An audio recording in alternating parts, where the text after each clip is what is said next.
are listening to 10,000 Swamp Leaders, leadership conversations that explore adapting and thriving in a complex world with Rick Torsett and guests.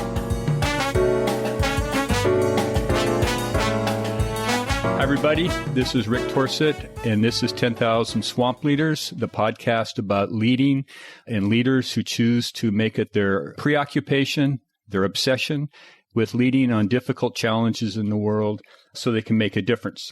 Today, it is a great pleasure for me to have a friend, a colleague, a partner in this kind of work, Nita Baum. She is originally a New York girl, but she now is residing in Washington, D.C. Nita brings two conversational focuses, two bodies of work to our conversation, so we'll unpack both of them. The first is she's a co-founder of an organization called Be Free. They have an incredibly interesting and ambitious mission to transform workplaces to healing spaces where people and culture center humanity and equity so that greater freedom, well-being, and sustainable prosperity for all people happens through the work, not because of the work. And Nita, there's a lot of stuff there, so we got to play with that one. And then more recently, she's taken on the lead on a mission called Solar Responders, which is a not-for-profit organization that's maximizing first responder capacity to save lives by providing renewable backup energy. And for most of us, we might think, what's the point of that one? I mean, because is that an issue in the world? Well, it turns out it is a big issue in the world, and Nita will help us understand how she came to be in that process and what she's committed to doing there. So, Nita, I want to welcome you to the swamp. How you doing? Thank you so much for having me, Rick. I feel my feet are firmly entrenched in the swamp at the moment on many fronts, and I'm happily slogging my way through. Good. You're in the right spot. So as a way to get us started, why don't you just tell us your story? Wherever you want to begin in that story, we can pick it up from there and we can go backwards. We may go forward. We will go forwards. We may go backwards. But where do you want to begin? What's your story that you want people to know about you? Yeah, thanks for this question. And I think I'm going to go with what just, the first thing that comes up, which is a bit about my roots, which is maybe a bit about my parents. So I am the daughter of two East Indian immigrants to the United States. And sometimes I like to summarize my perspective on each of my parents, both of whom have passed at this point. And they're present for me, and they've been present for me for quite a while in light of the caregiving role that I played in the last phases of both of their lives, but also a consciousness as I get older about, and specifically as related to leadership as eldership. And there's something about not, about being an adult orphan, which is sometimes how those of us who are in this position frame it, that makes you, or that has made me more aware of my role in what I sometimes think of as the second phase of my life. If the first phase was sort of mucking around in discovery, phase 2 is how to bring those lessons and that experience from the first phase to bear in the second phase as part of an ongoing learning, but also as part of an emphasis on contribution to the generations that will follow me. So just briefly about my parents, they were both interesting people, as most people's parents are. And I often, my dad was the guy with whom I think much of my orientation about the globe, about systems, and about looking at the big picture, the context in which we move and live, and a consciousness of interdependence, like all of that was seated with my dad. And I think from a pretty young, probably that I can remember, 5 or 6, we were having conversations about the fact that the water that's in front of me that I get to drink every day is not there without the work of many, many hands to make it so. And we were always together in the inquiry of like, wow, this world is a crazy place. Like there are a lot of people who are suffering or who are struggling, and very much in the inquiry of questions like why. What is it about us as humans where we do struggle and suffer, and how do we think about what's possible in new and different ways? So I would say some of my idealism, my optimism, but also a strong sense of pragmatism started and was seated very young with my dad and conversations we had. And my mom brought this kind of it's really interesting. If like my dad was the big picture guy, my mom, there was this centeredness in like a real consciousness of like everything you consume shapes who you are. So whether that's food, and we grew up with a lot of consciousness around the science of food and nutrition and an Ayurvedic diet, or whether it's the conversations, the media, the dialogue, the people you're in relationship with, they shape who you are. And when I put my parents together, I think this idea of like the individual as very much part of the collective, and the idea that what you do at an individual level in terms of how you change and how you learn and how you evolve is deeply interconnected to what happens at the collective level, and the sense of agency and kind of, sourcing a sense of internal power. I think it came from the marriage of the two of them for me, putting together the lessons from both of them. So yeah, that's a little bit about how I began. Thank you for sharing that from that parental perspective and influence. I think that it makes me think how infrequent we human beings are as about understanding the shoulders we stand on called our parents, whether we take them for granted or other reasons. They're there every day in our lives, so they don't seem all that special in some ways, but it turns out they are. So I'm struck by how present you are and probably were earlier to that happening while it was happening. So I'm wondering if that all must have happened in, quote, your phase one of life. So if that's so, talk a little bit about this phasing before we get into Be Free and the work you're doing there and solar responders. Invariably, there's been some moments of truth, some intersections, some crossroads where you've made choices in deliberate ways. So take us a little further down the road in this phase one to phase two so we understand a little bit about who you are today. Sure. So other facets of phase one, I think that my orientation to learn led me to education. So while I was a student at Columbia, my first touch points with education were teaching ESL to adult immigrants, which I think also had to do with my parents. It was like, how do I build empathy for this experience they're having that's so different from my own as somebody who was born in the United States? And I remember that being just a real joy, like being with people who as adults were choosing to learn something very intentional much later in life. There were folks, I was probably 19, 20 when I was teaching them English, and they were anywhere from, 30s to 75. And there was also something about being in that intergenerational conversation that was really, that I can remember quite a bit. And then on the flip side, I taught remedial math and English to students who were in elementary school. And I did that in Harlem. And I would say, the majority of those students were Black and brown. I studied under a mentor who was she was maybe a senior when I was a sophomore. And she came from St. Croix. And I remember her name was Amanda. And she was this amazing teacher and mentor for me as I was learning to teach these kids and kind of bring them along over just the course of a summer. And what I learned in that experience of teaching, of learning how to teach.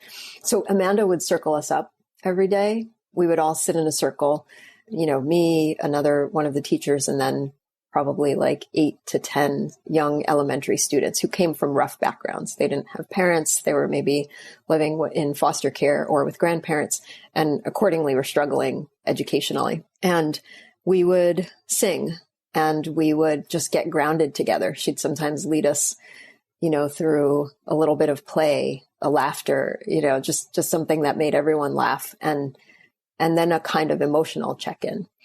And, I haven't thought about her in a little while, but I remember how struck I was by the ways in which she brought both a great deal of humanity and a lot of art into the lives of these very promising youth. And we moved, one of the things that really struck me about that experience was we moved many of them from not being able to read or pass their citywide tests by the end of the summer to being able to do that. And, when I look back on myself in that early phase, I was like, I was a kid, learning how to teach. And I was really struck. I was like, wow, like impact is possible here. And what I also think I took from that was our social, emotional well-being, the state of our body minds is so fundamental and it's so essential in our capacity to learn. And learning, for many of these kids, observing them, it wasn't just about the knowledge they were acquiring, but it was about what they already knew and how to bring that to bear in the world. So that was a formative experience in college. I was a student while I was learning to teach. Yeah. It's sometimes amazing that the thing that I'm learning to do because I want to be active or do something turns out to be more rich as a learning environment than the thing I'm paying tuition for to go to class and read out of a book. So true. So true. I mean, that's so connected to what Be Free ultimately became. But the way I'll summarize that is to say, I think that the value that institutions place on knowledge, the acquisition of it, and it is beautiful and has a great deal of merit. And I also think that at times what there isn't space for in more institutional and kind of traditional forms of knowledge, and maybe it's not fair to say there isn't space there, it's just sort of less overtly valued, is like what happens when there's a lot of space in your life for discovery in a way that looks much more free and emergent than it does prescribed or sequenced or scoped in the way that curricula are. What happens when we trust humans enough and trust our own sense of direction enough in what becomes possible for us to learn, and how much like those non-formal learning experiences can be, as you said, transformative or deeply impactful in our capacity to learn. Not to force you down your road to phase 2 here, but you brought up Be Free, and you've been at it for 8 years in this network, I'm going to call it. You probably have a more accurate word. So how did the world give birth to Be Free? I mean, why does the world need Be Free doing what it does? Oh, I love the way you frame that question, because so the beginning of the end of phase 1, I will say, just to pull the thread through, was I did go into a career in education. I was a teacher, and then I ultimately worked as a consultant and in the government world focused on education. And before Be Free, I ran an education focused consultancy. And a lot of what we did was what I described as equity driven, inclusive, stakeholder, strategic planning processes. That's a whole mouthful. But basically the essence of it was summarized by a professor of mine in business school who said, people support what they help to create. So what we at Alight, which was the predecessor to Be Free, and I started that. I started it unofficially in 2006 while I was still working in the government, and then officially in 2008. But what we were doing there was we were working with senior execs of school districts, major school districts, New York City Department of Ed, Chicago Public Schools, some of the largest school districts in the country. And we were working with them on 5-year strategic planning processes. How are we going to, transform this district from a place where only 40% of our kids leave reading at some acceptable level to a place that's much more, that's producing results and outcomes that we're really seeking. So the thing that I was always driving there was, how do we bring the voices of students, teachers, families, parents, faculty, administrators to the table as we primarily being executives, folks in the deputy mayor for education's office, people who are on the board of education who tended to be people who had a great deal of wealth or power in the world in various ways. Like, how do we build these processes in a way that are inclusive of the people who ultimately are going to be living these plans, right? And to me, it seemed really obvious. Like, if you don't have them at the table, why would they choose to, agree with your plan? Why would they choose to be involved in this? And there was a ton of resistance to that approach. It was like, no, like top down, we're a top down hierarchical organization. We make the decisions. We hand them down, and then they're going to get executed. It's like, cool. Okay. That doesn't seem sustainable to me, but it's that's one way to operate. So while Alight went really well, and we were structured, I was the founder, and I would hire team members, subcontractors to work with me and kind of grow teams as needed for the projects. I almost came back to that same lesson that I learned with Amanda. It was like most of the adults in the school systems that I was working with were struggling in some way or another with their own social emotional well-being, with the crazy hours they were trying to keep because they were dedicated to this mission of trying to improve the state of education. And also due to politics, there was just like I think there was just a way in which the environments where it felt like high pressure and stressful. And I found that it impacted people's ability to think differently and to think about, approaches like maybe we should have more people at the table who you wouldn't typically have.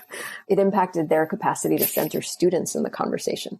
So frequently the conversation that was centered was around politics or was around, how we're going to communicate what's going on to the public. As I think the number of times I would hear the word student in our conversation, in these large school districts whose mission ostensibly is exclusively about that was super limited, right? So some of these things converged for me. And I decided this was, me, me as a freedom seeker. I decided to pause a light when we were probably at the peak. I mean, we were doing really well financially. We were kind of on the map in the little small world that we were moving through, because I was starting to feel really misaligned with what I was seeing. And I was also like, wow, if there's this much resistance to our approach, maybe I should take a pause and a step back to really sit with that resistance and think about it and see what it means for me and for us as an organization.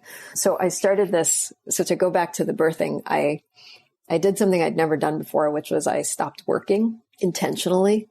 And I made up this little process that I eventually called curating your inspiration. And it became a module in a program that we ran at Be Free. But the idea was, going back to my parents, who were also both in the science field, I was kind of like, well, if you can mess with what you're consuming, which is to say, if you vary the inputs, then what might happen? What might that result in terms of the outputs? So what I mean by that. Yeah, give some examples here. This is interesting. Yeah. I was like, I don't want to listen to media that doesn't resonate with me. What if I only listen to media? I only read books. I only surround myself with people. I only do things that look like work, because I was also in this experiment of taking time off from work. What if I only consume art and do things that are deeply resonant with not just my mind, but like at the soul level, things that really, truly move me. And I cut everything else out. So I did that. I did that for almost 9 months. And I was terrified because I was like, where the hell is this going to lead? And, I had some savings that I was, living off of, but I was also like, where's this going to lead? And what happens if it doesn't lead anywhere? So that was the constant fear that I was sitting with as I was going through this, long pause. And literally 9 months later, and this was funny, I'd not had an experience like this ever in my life, but I woke up one night in the middle of the night. It was about 2 a.m. And this was like January of 2013. And I had the idea for Be Free. And I sat down the first night and I wrote like a 40-page curriculum that would form the core program, which was the first part of the program. You hold on a second. You did this in one night? Yeah, because I was so buzzed and energized. But then I went to sleep that night. It was a Saturday night. And I woke up the next night again. And the next night I wrote the business plan for Be Free. And it literally came as this download. And I kept joking with myself because I timed it. I went back and I was like, wow, this was 9 months. I guess something was happening and being birthed, because it was not clear to me what was happening at the surface. So yeah, that's a little bit about the genesis of Be Free. And I haven't said what we do yet, but that's how it came about. So should we just ignore the gestation period of 9 months? Or is that more metaphoric than we want to go with? I actually think somebody should do a study about this, because one of the things that Be Free did in our original iteration was we worked with people who were leaving the workforce or were seeking to leave the workforce. And so we were working with freelancers or would-be freelancers and equipping them with a holistic set of skills, which included personal development, what we called embodied wellness, and business skills to live their purposes into the world. So you could be an artist, you could be a lawyer who had worked in a corporate context but had no idea how to launch your own legal practice.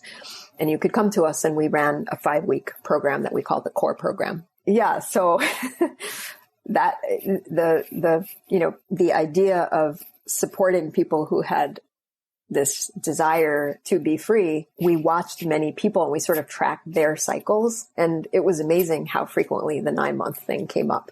It was like, wow, from the idea stage to the fruition, the launch, it was crazy. So I would love if somebody did a study about that one day. Okay. So I want to get into the work of Be Free, but I want to go back now to what something you said about, because there's people listening to you thinking she quit her job. She didn't know what she was going to do. You made some choices about what you'd consume mentally, emotionally, physically. You had some doubts, it sounds like, down the road. Where is this leading to?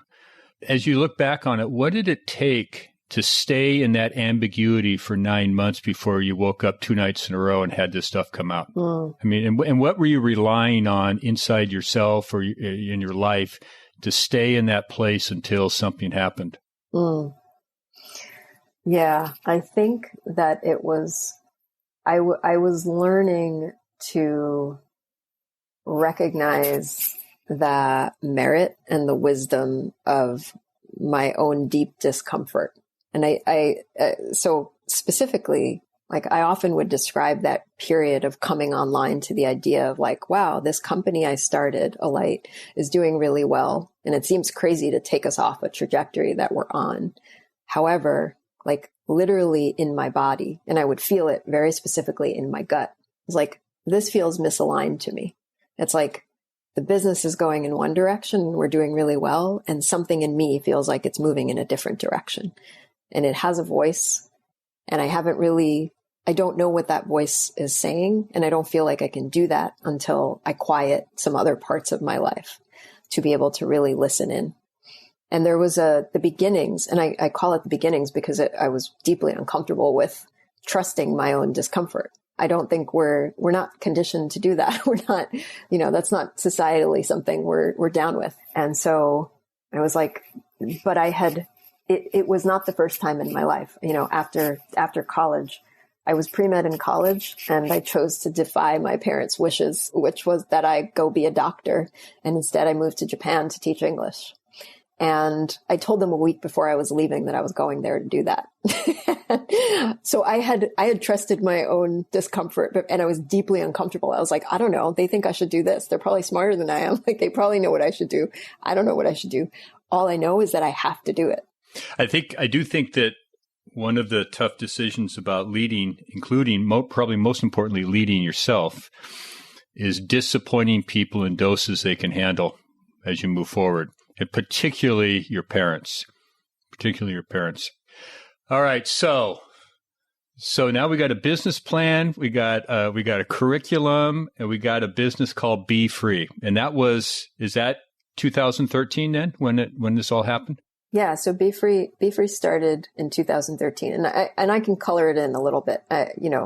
It was basically a response to both what I saw in the education system as well as what I saw in those who were trying to reform the education system.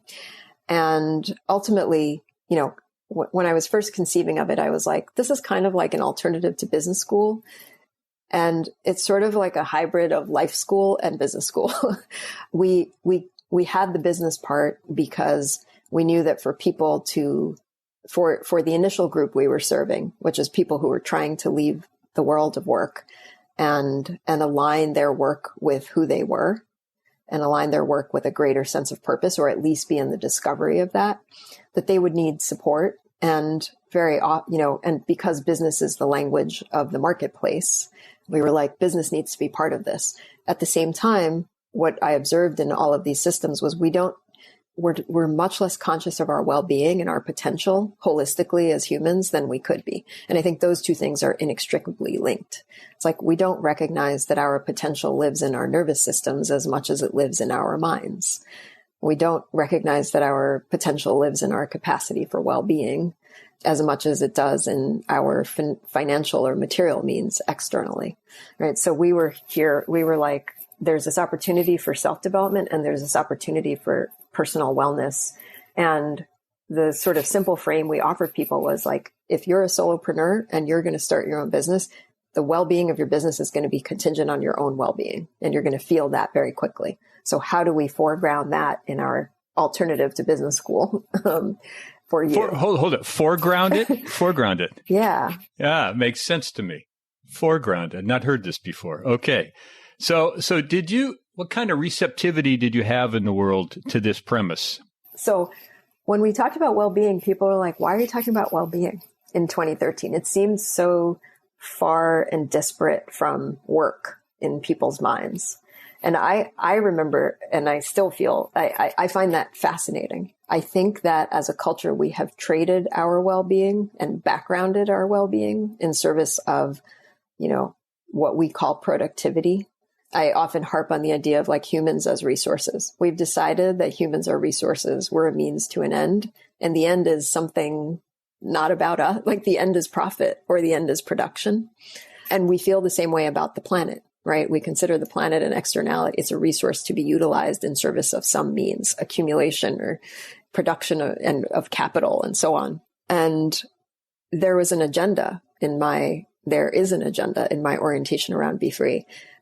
My belief and my purpose is to support the healing and the wholeness of people, and to recognize that our worth is not contingent on our capacity to produce or to accumulate money or accumulate anything else. Like, we are inherently worthy. And so that doesn't reconcile well with the idea that we are a means to an end. Like, we are the end in my mind. To what extent? I would never know to ask this question 2 years ago, but it strikes me what you're saying, Nita, is in the middle of this pandemic or wherever we are in it at this point, in this ongoing debate about work from home or go back to work, and it's going on, it's going to go on for some time. It strikes me that where you're taking on and what you're offering to the world has suddenly got more resonance and more people interested because of the pandemic than it would have had not the pandemic occurred. Are you seeing that in your work? Absolutely. Yeah, I think people are no longer, it's funny, in the last 2 years with the pandemic, and I would say slightly even before that, the notion that we need healing in the workplace, whether that is directly connected to well-being of the physical, emotional and mental kind, or healing of the relationships between us. I would say there's been a greater cognizance of that probably since President Trump was elected. I think a consciousness of the breakdowns in our relationships and the personal impacts that many people felt as a result of that. And then increasingly over time, the rise in conversations about race equity and a number of places where we in the United States feel disconnected from one another and where we feel rupture and conflict.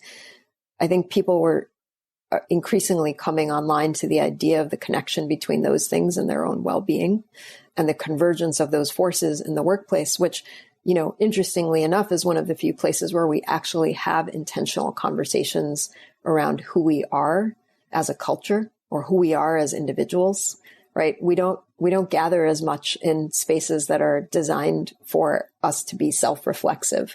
And interestingly, work has become one of those places where we actually do that. Like, we talk about culture in the workplace.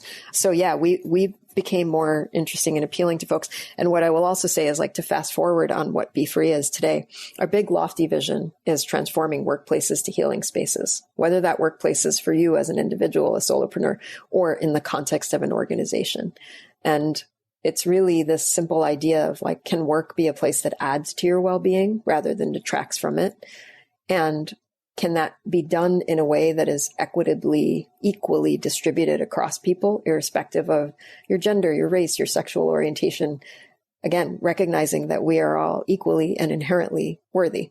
Yeah. So I want to, equity features prominently in your language on the website. And my sense of it is, in talking to you over time, your usage of equity has a more expansive connotation than what we might normally associate with it. And if that's so, would you expand it for the rest of us to see it the way you see it? Because I think this is a distinction that needs more amplification. Yeah. Thanks for that question. You asked this question to me at an interesting time in the evolution of Be Free. So the conversation around, I'm going to be U.S. specific for the moment. The conversation around racial equity in the United States, I think, is an extremely important conversation. I identify in the modern world, I'm a brown woman, so I am in the non-dominant part of the culture, right? And so I can speak to race equity from a personal standpoint and the impacts of racism or the intersectional isms of, I've had a number of my own experiences as a woman of color who runs a business around what it means to experience bias and the isms.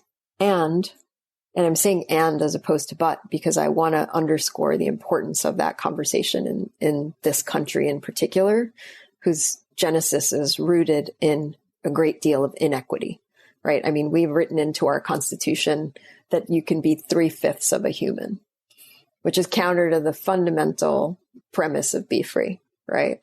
So that's incredibly important, literally in our genesis and founding as a country who is aspiring to these beautiful ideals of freedom and equality. We began very much not in that place for everyone, for the collective. And at the same time, I believe that the root of our issues in race equity are deeper and wider than many of the ways that we attend to the conversation around racial equity and equity in the United States.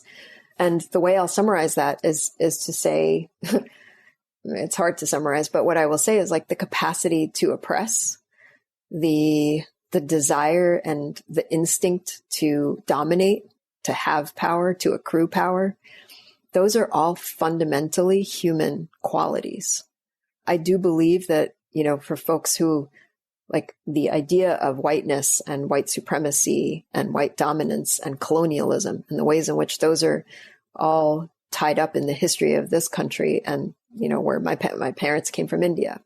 I believe that conversation needs to be had because it is true. It is part of our experience that the folks who have been in power in the history that many of us are aware of have been white people, have come from Eurocentric cultures. And at the same time, I don't think that's a complex enough, I often don't think it's a complex enough analysis of power because power is also dynamic, as is everything we're talking about. Race, if you believe that race is a construct, it's a construct, right? And so I definitely am often in the inquiry of how do we attend to this incredibly important issue while recognizing that it is rooted in a deeper human issue that is shared and that it is an expression of that.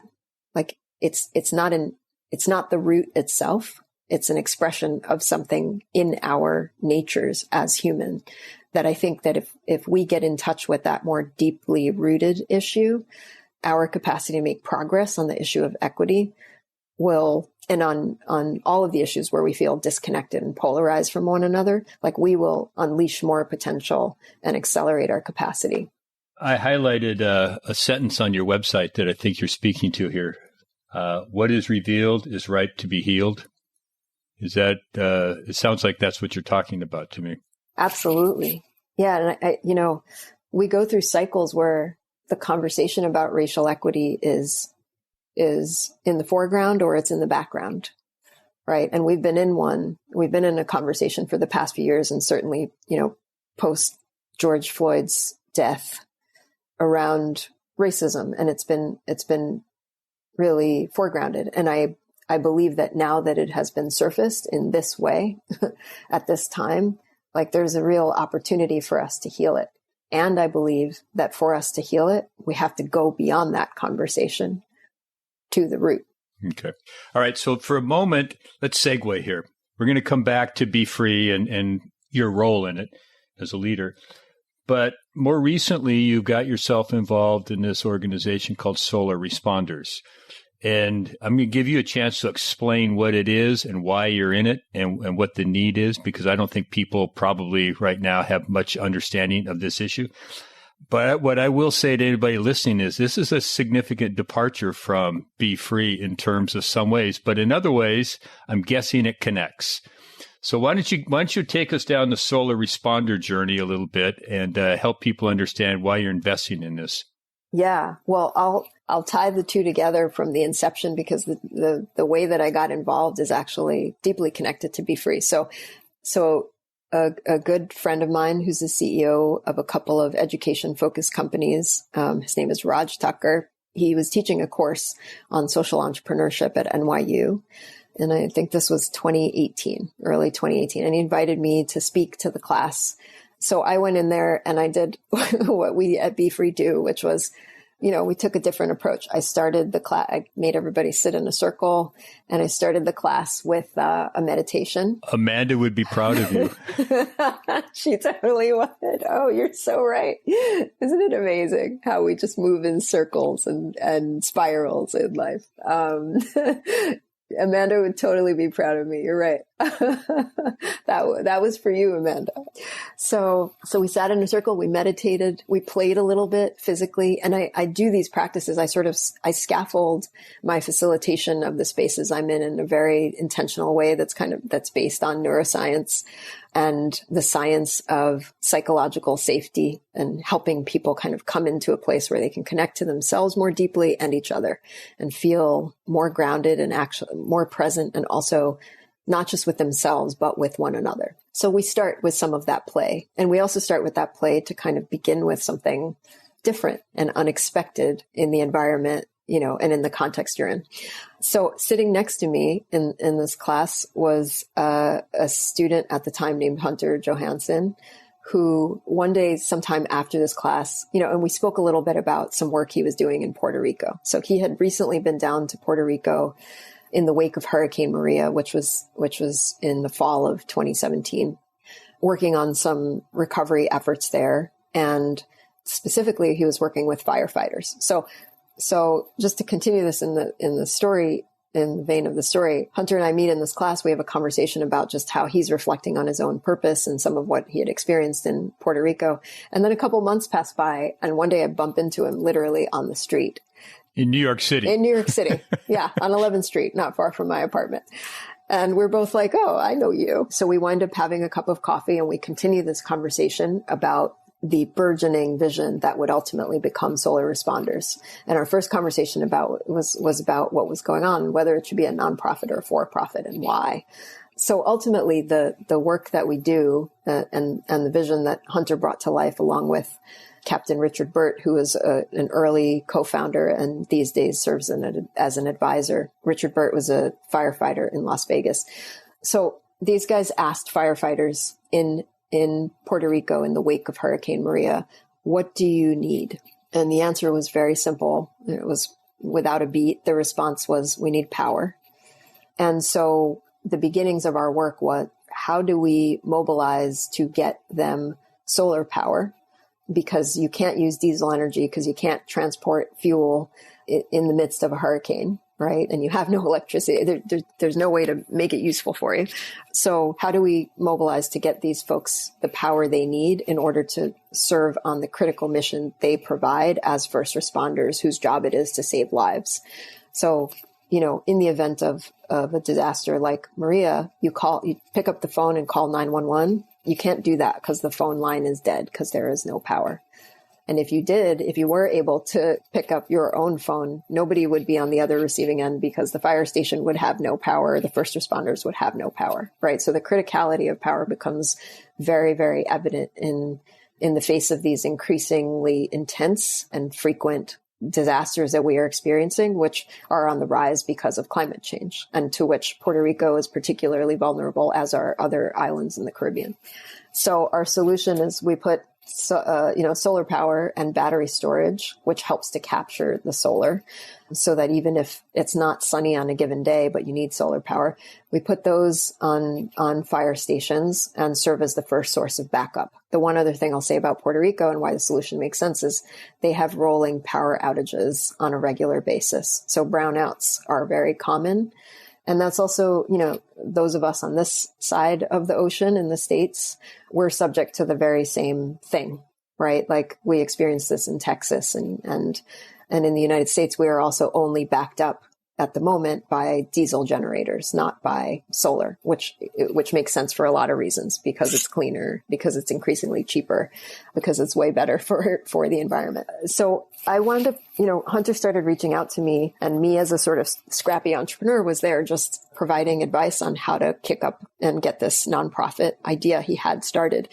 And I was so compelled by the mission that I just kept right alongside Be Free, just kept working and supporting Hunter in the ways that I could. Ultimately, what I realized, I was like, oh, he's like one of our freelancers, except he's starting a nonprofit, right? Like he's exactly like the folks whose leadership and sense of purpose we are cultivating and supporting.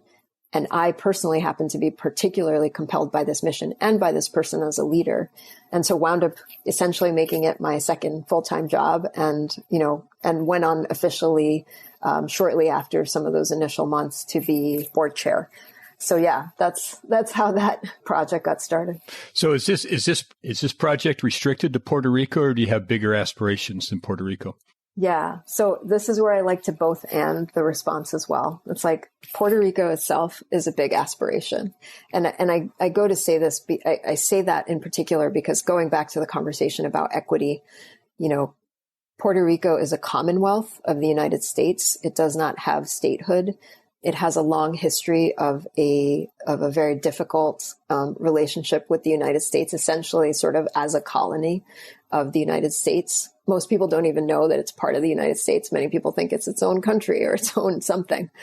So it has a complex political, economic, and social relationship to the United States, where very often Puerto Ricans are weary of folks who come to the island who aren't from the island, kind of wondering, like, what are you doing here? And you're here to take advantage of us. Like, it can be a tax haven for folks, right? So people are incentivized to go there.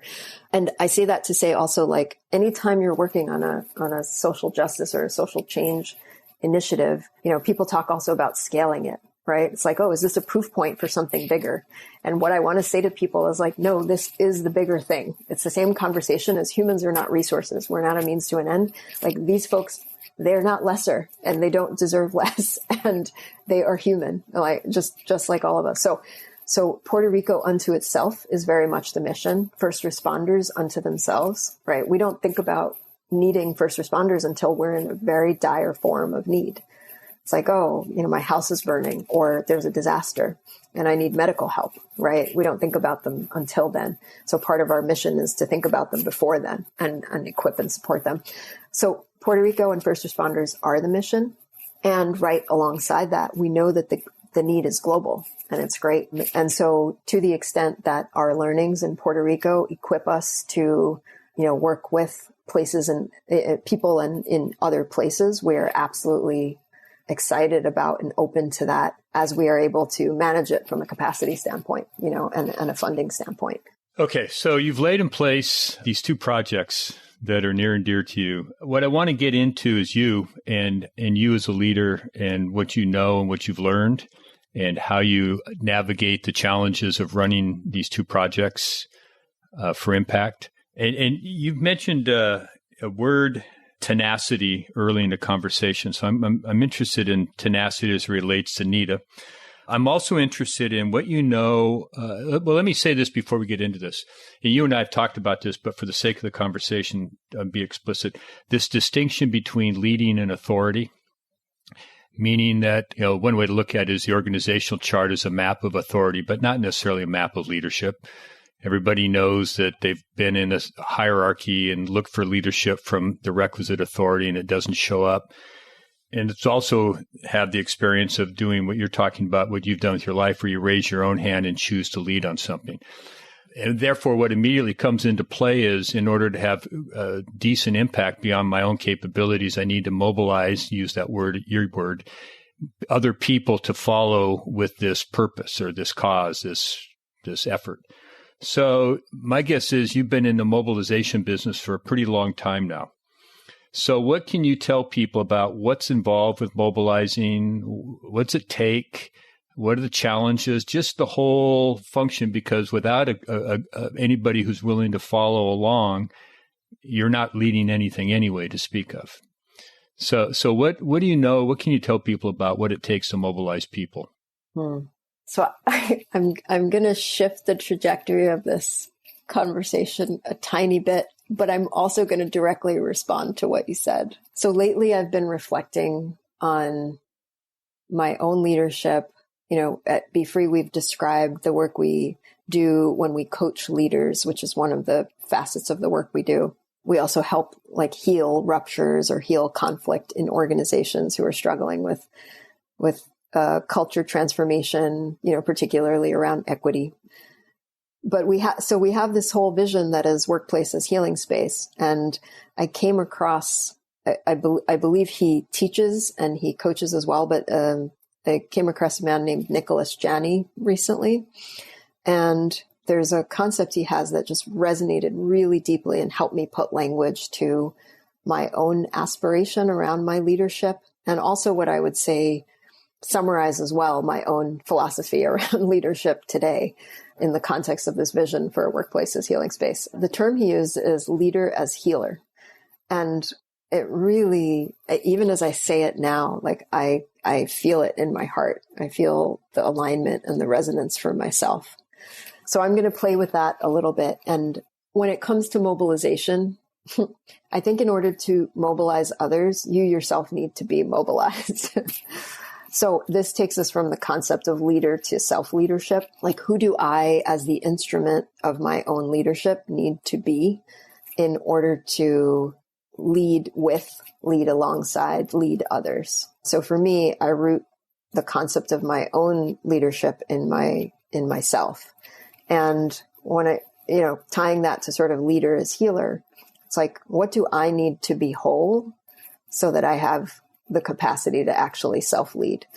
Just so be whole, be whole, be complete, be complete. Okay. Yeah. And I will concretize that. The values we started with at Be Free were, we started with these 5 values and we described them as presumptions. And what I mean by that is we were what if we presume these things are true about people, and that our job at Be Free as people who are supporting other people is to simply unobscure or help illuminate what is already true. And the values we started with, what we decided to presume about people or trust about people, is we come free, we come gifted, we come equal, we come in power, and we come grounded. Say those one more time, please. Sure. We come free. We start with freedom. We come gifted. We come equal. We come in power.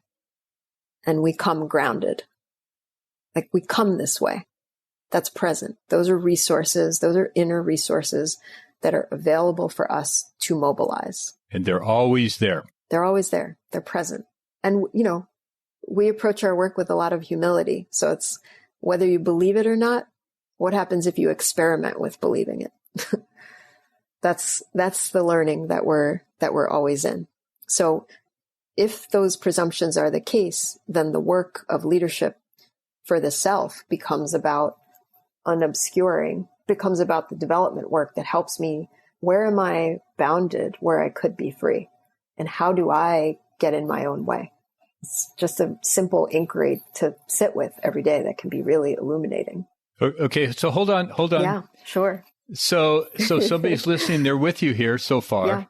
Yeah. And now you've just suggested that it's a simple inquiry that you can do every day. So be a bit more tactically specific here. Sure. If somebody's saying, okay, so how do I get grip on these 5 elements every day? What's your coaching to them about that?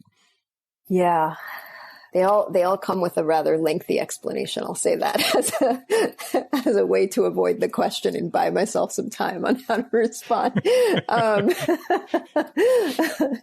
My fundamental counsel that is a thread that runs across working with all of those values is wherever you feel in your body, and I use the body very specifically because that is where so much of our consciousness or our stories about ourselves arise. Where you feel constriction, where you feel limitation. And for us emotionally, these same ideas tend to manifest as I doubt that I'm free. I don't think I am gifted. I don't have the talents I need to do what I'm doing. I'm not in power. I get my power from somebody else, right? Wherever these beliefs or these stories we tell about ourselves arise and live in our body, my counsel for literally a tactical daily practice is, number one, to simply notice, like, where is discomfort, constriction? Where does that live in your body? That's one, right? So like, do a body scan to notice where you feel tight, where you feel uncomfortable. Number two is, once you're there, you can literally talk to it, right? Like, what? And that's where I would invoke trust. If I were to trust you and to listen to you, what do you have to tell me? What is the information you're seeking to convey by being constricted, by calling my attention to you? That already is a practice of trusting. This is a funny way to put it, but it's like, it's trusting the places where you experience a lack in yourself and recognizing that there is valuable wisdom and information in those places. They're not necessarily telling you the story the way you make it up. Just because I doubt myself doesn't mean I should. Right? And then run with that story of like, oh, the work you do has no value, right? Like, as opposed to that, like, sit with the discomfort itself and listen to the story it has to tell you. Don't impose yours. Okay. All right. So I have a couple more sort of standard questions I ask at this point in the conversation. Sure. It's my experience that we tend to learn more from our leadership failures than we do our successes. Absolutely. So if you could point to one, quote, failure, I'll let you define failure in any way you want. What jumps to your mind when that question's asked that you think about, man, if I had a do-over? That's a great question. I think I would go back to, that's such a good question. I want to like really sit with it. I think I would go back to the ways in which I didn't self-lead while I was running a light and found myself like depleted accordingly. So frequently I found myself shape-shifting into the norms or the ways of being, the culture of the organizations I was working with, because I was like, well, when in Rome, and unless I morph myself, I won't belong here. I was coming with all of those fears, right? Like the value of what I'm trying to explain, like, won't be received. I've got to become what this place wants me to be. And as a result, I left out a lot of my own knowledge, wisdom, practice. It didn't occur to me. I was like, oh, the part of me that meditates or that is in the inquiry of like, what is our soul's work in this world? What is the purpose of what we're doing here? The part of me that asks the questions about why and how, as opposed to just what. I did not include that part of myself for almost the entire duration of the time I was running a light, right? And so to the extent I experienced a deficit or a misalignment, it was me not connecting to my own wholeness. Right. Your own short-circuiting. Totally. Your own short-circuiting. Yeah. Totally. Yeah. Okay. So here's a little easier question. Sure. What resources would you recommend to people who are on a journey of choosing to lead? Any resource? It could be any kind of resource you think is beneficial to the journey. Oh, man. Rainer Maria Rilke, Letters to a Young Artist, a Young Poet. Mm-hmm. Yeah. Yep. Letters to a Young Poet, I believe. I should know the title because I've read it about 100 times. I think it's an incredible companion for anybody who's a creator of any form in the world, whether you identify as an artist or not. And anybody who's leading anything, you are an artist. You are a creator. We so often experience ourselves not as creators, but we are, right? I think it's it's got such great wisdom about how to, in particular, navigate uncertainty and also remain tenacious through the vicissitudes, through the uncertainties of life. So that's a big one. More recently, there's a book called My Grandmother's Hands by Resmaa Menakem, who it is a book about the neuroscience and somatics and has practical exercises around racialized trauma and healing the body. and feels very aligned to just a personal interest and awareness of the nexus between trauma, inequity. And as we started this conversation about, you pointed out about me grounding and sort of standing on the shoulders of my parents, of those who've come before me. It speaks also a lot about the ways in which we pass trauma down. There's a whole body of work on epigenetics and how we pass trauma down through generations. So I think it's really illuminating about the possibilities for healing. All right. So here we go. This is the question that ends most all of these, if I remember to ask it. And I'm remembering this time. Ooh. And this is likely to happen between you and I because we stay in conversation.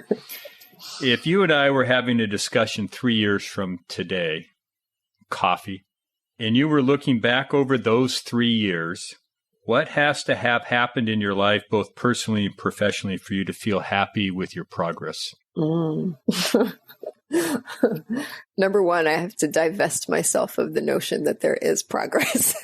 There you go. Good. I love it.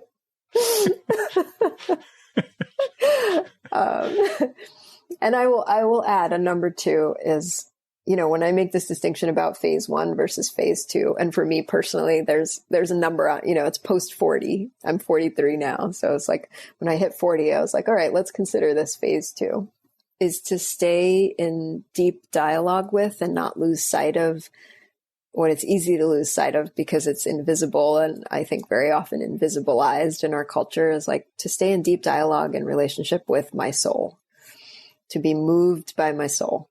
Nita, thank you for this time. I have a bunch of notes here that I'm going to take you up on with your counsel. So thank you for joining us on 10,000 Swamp Leaders. There's a good chance you'll be back if you're willing to come back. I don't think we got anywhere near to cover all the stuff you have to do. Thank you very much. Thank you so much, Rick. I enjoyed being in the swamp with you and look forward to doing it again. Take care. You will. Thank you for listening to 10,000 Swamp Leaders with Rick Torsett. Please take this moment and hit subscribe to follow more Leadership Swamp conversations.